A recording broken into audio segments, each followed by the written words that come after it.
Hi guys, Silsila സീരിയലിൻ്റെ പുതിയ പാട്ടിലേക്ക് എല്ലാവർക്കും സ്വാഗതം. ഞാൻ അപ്ലോഡ് ചെയ്ത കഴിഞ്ഞ പാട്ട് നിങ്ങൾക്ക് ഇഷ്ടമായോ? അത് കണ്ടിട്ടില്ലാത്തവർ നേരെ പോയി കണ്ടിട്ട് വരിക. അതിൻ്റെ ലിങ്ക് കമൻറ്റ് ബോക്സിലും ഡിസ്ക്രിപ്ഷൻ ബോക്സിലും ഞാൻ പിൻ ചെയ്ത് കൊടുക്കാം. അതിനു മുന്നേ എൻ്റെ ചാനൽ ആദ്യമായിട്ടാണ് കാണുന്നതെങ്കിൽ ലൈക്ക് ചെയ്യുക, ഷെയർ ചെയ്യുക, സബ്സ്ക്രൈബ് ചെയ്യുക, കൂടെ ആ ബെൽ ബട്ടണും കൂടെ എനേബിൾ ചെയ്ത് വിടണേ. എന്നാൽ നമുക്ക് നേരെ വീഡിയോയിലോട്ട് പോവാം. കഴിഞ്ഞ എപ്പിസോഡിൽ ഗുണാലും നന്ദിനിയും നന്ദിനിയുടെ വീട്ടിൽ ലോക്കാവുന്നു.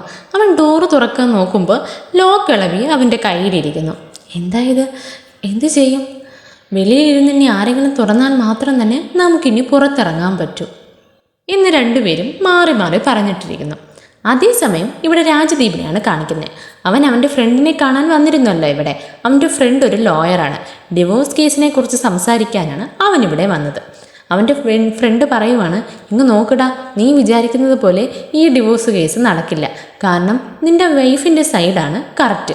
അതുകൊണ്ട് അവൾക്ക് ഈസി ആയിട്ട് ഡിവോഴ്സ് മേടിച്ചെടുക്കാം എന്ന് പറയുവാണ്. പിന്നെ എന്തിനിടാ ഞാൻ നിന്നെ കാണാൻ വന്നത്? നീ വല്ല ലോയറല്ലേ? എന്തേലും ചെയ്ത് ആ നന്ദിനിക്ക് ഡിവോഴ്സ് കൊടുക്കാനേ പാടില്ല.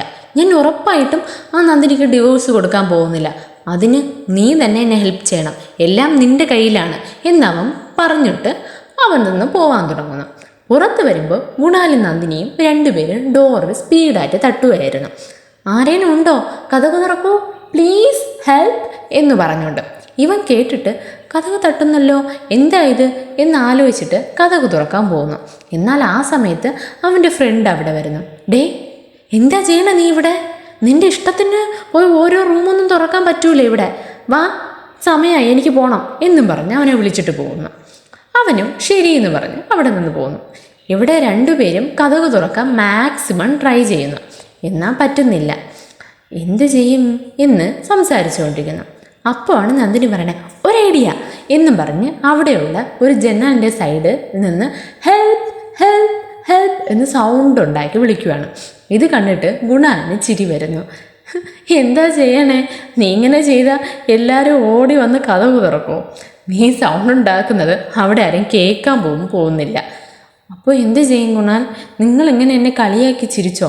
നമ്മളിവിടെ കുടുങ്ങിയാണ് കിടക്കുന്നത്. പിന്നെ എന്ത് ചെയ്യാൻ? ആരെങ്കിലും വന്ന് കതക് തുറന്നാൽ മാത്രം തന്നെ നമുക്ക് പുറത്തിറങ്ങാൻ പറ്റും എന്നും പറഞ്ഞുകൊണ്ട് അവൻ്റെ കുഞ്ഞിലെ ഉള്ള ഒരു കാര്യം അവൻ ഷെയർ ചെയ്യുകയാണ്. ഇതുപോലെ എൻ്റെ കുഞ്ഞിലെ ഞാൻ ബാത്റൂമിൽ ലോക്കായി. എന്നെ വീട് മൊത്തവും എല്ലാവരും തേടി നടക്കുവാണ്. അവസാനം അമ്മയാണ് എന്നെ എങ്ങനെയോ കണ്ടുപിടിച്ചത്. അതെല്ലാം മറക്കാനേ പറ്റില്ല എന്നൊക്കെ പഴയ കാര്യങ്ങളൊക്കെ പറയുന്നു. അവളും അത് കേട്ട് അവനെ തന്നെ നോക്കി രസിച്ചിട്ടിരിക്കുകയാണ്. അപ്പോൾ ഗുണാൽ ഒരു സ്ഥലത്ത് നോക്കി ഒന്ന് ഞെട്ടുന്നുണ്ടായിരുന്നു. നോക്കുമ്പോൾ പല്ലി പല്ലി പല്ലി പോ പോ എന്ന് പേടിച്ചിട്ട് ഓടുന്നു. ഉടനെ നന്ദിനി ചിരിക്കുവാണ്. എന്താ ഗുണാലിത്, കൊച്ചുകുട്ടികളെ പോലെ പല്ലിയും പേടിയാണോ എന്നൊക്കെ പറഞ്ഞ് പൊട്ടി പൊട്ടി ചിരിക്കുകയാണ്. ഗുണാൽ പേടിച്ചിട്ട് മുകളിൽ കയറി ഇരിക്കുകയാണ്. അവൾക്കാണെ ചിരി അടക്കാൻ പോലും പറ്റുന്നുണ്ടായിരുന്നില്ല. മതി മതി ഗുണാൽ, പേടിക്കണ്ട, ഞാനിതാ വരുന്നു എന്നും പറഞ്ഞ് ആ പല്ലി കൈ കൊണ്ടെടുത്ത് കളയുന്നു. എന്താ നന്ദിനി ഇത്, നിനക്ക് പല്ലിയെ പേടിയൊന്നുമില്ലേ? ഇല്ല, എനിക്ക് പേടിയൊന്നുമില്ല എന്നവൾ ധൈര്യത്തോടെ പറയുന്നു. ഇങ്ങ് നോക്കൂ ഗുണാൽ, എൻ്റെ ലൈഫ് ടൈമിൽ ഇന്നാണ് ഞാൻ ഇങ്ങനെ വാദവരാതെ ചിരിക്കുന്നത്. എനിക്ക് വളരെ ഹാപ്പി ആയിട്ടിരിക്കുന്നു ഗുണാൽ. എന്തെന്നറിയില്ല, നിങ്ങളുടെ കൂടെ ഇരിക്കുമ്പോൾ ഞാൻ വളരെ ഹാപ്പി ആയിട്ടാണ് ഇരിക്കുന്നത്. ഞാനായിട്ടിരിക്കുന്നു. എൻ്റെ ലൈഫേ നല്ല ഹാപ്പിയാണ്, കളറായ പോലെ ഇരിക്കുന്നു. നിങ്ങളുടെ കൂടെ ഇരുന്നാൽ നല്ല സന്തോഷമായിരിക്കും. പക്ഷേ അതെനിക്ക് വിധിച്ചിട്ടില്ലല്ലോ എന്ന് വളരെ സങ്കടത്തോടെ പറയുന്നു. അപ്പോൾ ഗുണാലിനും ഒരുമാതിരിയാകുന്നു. എന്താ നീ ഇങ്ങനെയൊക്കെ പറയുന്നേ? ഇങ്ങനെയൊന്നും പറയാതെ നന്ദിനി എന്ന് അങ്ങനെ ഇങ്ങനെയൊക്കെ പറഞ്ഞ് സമാധാനപ്പെടുത്തിയിട്ടിരിക്കുന്നു. ഇവിടെ നമ്മുടെ മൗലിയാണ് കാണിക്കുന്നത്. അവളല്ലേ അല്ലെങ്കിൽ സർജറിയൊക്കെ ചെയ്തു കൊടുക്കുന്നത്. ഇപ്പോൾ അവൾക്ക് സർജറി നടക്കാൻ പോകുന്നു. എന്താ ഇത്, നമ്മുടെ മൗലിക്ക് എന്തു പറ്റി എന്നല്ലേ നിങ്ങൾ ചിന്തിക്കുന്നത്? നമ്മുടെ മൗലി പ്രഗ്നൻ്റ് ആവാതിരിക്കാൻ വേണ്ടിയിട്ട് ഒരു സർജറി ചെയ്തിട്ടുണ്ടായിരുന്നു. കുടുംബത്തിനെ ആലോചിച്ച് ഇപ്പോൾ അത് റിമൂവ് ചെയ്യണം. ഗുണാലിന് ഒരു കുഞ്ഞിനെ പ്രസവിച്ച് കൊടുക്കണം. അങ്ങനെ ഒരാഗ്രഹത്തോടെയാണ് ഇതിപ്പോൾ റിമൂവ് ചെയ്യണം എന്ന് വന്നിരിക്കുന്നത്. ഇവിടെ മൗലിയെ ആരും തെറ്റായിട്ട് വിചാരിക്കണ്ട. അവളിങ്ങനെ ചെയ്തതിന് ഒരു കാരണമുണ്ട്. ഗുണാലിന് വേണ്ടിയിട്ട് അധ്വാനിച്ച് ഒരു ഹോസ്പിറ്റൽ കിട്ടണം, അതിന് സമ്പാദിക്കണം എന്ന് ചിന്തിച്ചിട്ടാണ് ഇപ്പോൾ അത് കഴിയുമല്ലോ. അതുകൊണ്ടാണ് ഗുണാലിന് ബേബീസ് എന്ന് പറഞ്ഞാൽ വളരെ ഇഷ്ടവുമാണല്ലോ. സോ അവന് കുഞ്ഞുങ്ങളെ പ്രസവിച്ച് കൊടുക്കണം എന്ന ആഗ്രഹത്തോടെയാണ് അവളിപ്പോൾ ഈ സർജറിക്ക് റെഡിയായത്. മൗലിക്ക് തുണയായിട്ട് അമ്മായിയും കൂട്ടിലുണ്ട്. ഇവിടെ ഗുണാലിനെയും നന്ദിനിയെയാണ് കാണിക്കുന്നത്. നൈറ്റായി ഇവർ രണ്ടുപേരും ഒറ്റയ്ക്കാണ്. രണ്ടുപേരും മാറി മാറി നോക്കിയിട്ടേ ഇരിക്കുന്നു. ലൈറ്റൊന്നുമില്ല, പവർ കട്ടായെന്ന് തോന്നുന്നു. എന്താ ചെയ്യാൻ ഇപ്പോൾ? ക്യാൻഡിൽ വല്ലതും ഉണ്ടോ എന്നും പറഞ്ഞ് തേടി നോക്കുന്നു. ഗുണാലിനാണ് തേടുന്നത്. ഒടുവിൽ അവൻ ക്യാൻഡിൽ കണ്ടുപിടിച്ച് കത്തിച്ചിട്ട് നടന്നു വരുമ്പോൾ അങ്ങനെ നന്ദിനി അവനെ റൊമാൻറ്റിക് മോഡിൽ നോക്കിയിട്ട് നിൽക്കുന്നു. അങ്ങനെ അവരടുത്തടുത്ത് വരുന്നു. കുറച്ചു നേരം ഐ കോണ്ടാക്റ്റിൽ നോക്കിയിട്ട് നിൽക്കുന്നു. എല്ലാം മറന്ന് ഇവിടെ മൗനി സർജറിയൊക്കെ കഴിഞ്ഞ് വീട്ടിൽ വന്നിരിക്കുന്നു. ഉടനെ തന്നെ ഗുണാലിനെയാണ് തേടുന്നത്. മുത്തശ്ശി, ഗുണാൽ എവിടെ പോയി? അവനെ കാണാനില്ലല്ലോ. അതെന്താ നീ ചോദിക്കുന്നേ? അവനെ കാണാനില്ലേ? ഇതുവരെ വന്നില്ല. എവിടെ പോയിന്ന് അറിയില്ല മോളെ. ഇത് കേൾക്കുമ്പോൾ മൗലിക്ക് നന്നായിട്ട് ടെൻഷനാവുന്നു. എന്താ ഇത്?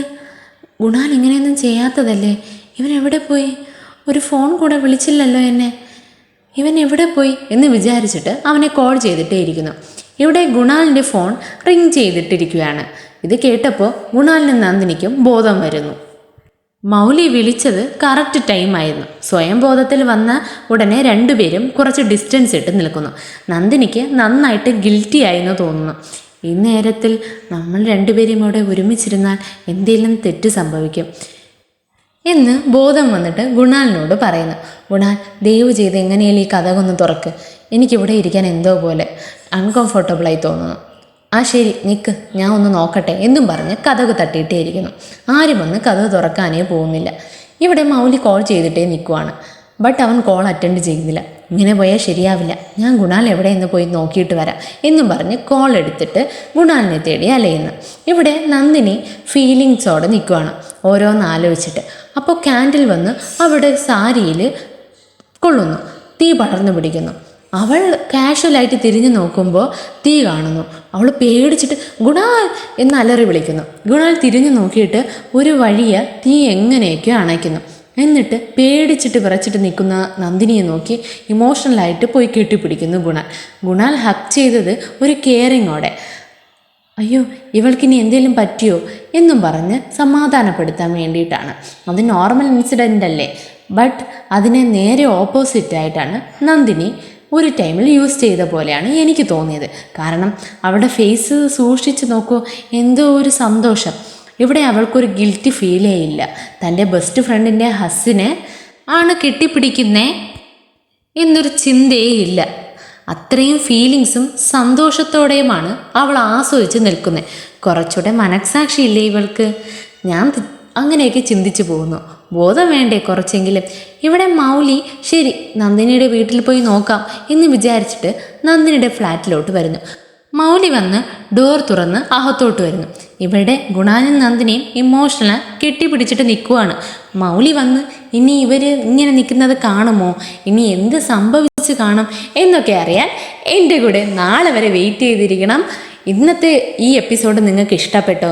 നന്ദിനിയെക്കുറിച്ചും ഗുണാലിനെക്കുറിച്ചും ഒക്കെ കമൻറ്റ് ബോക്സിലൂടെ അഭിപ്രായങ്ങൾ എന്നെ അറിയിക്കണേ. എന്നാൽ ശരി, ബൈ.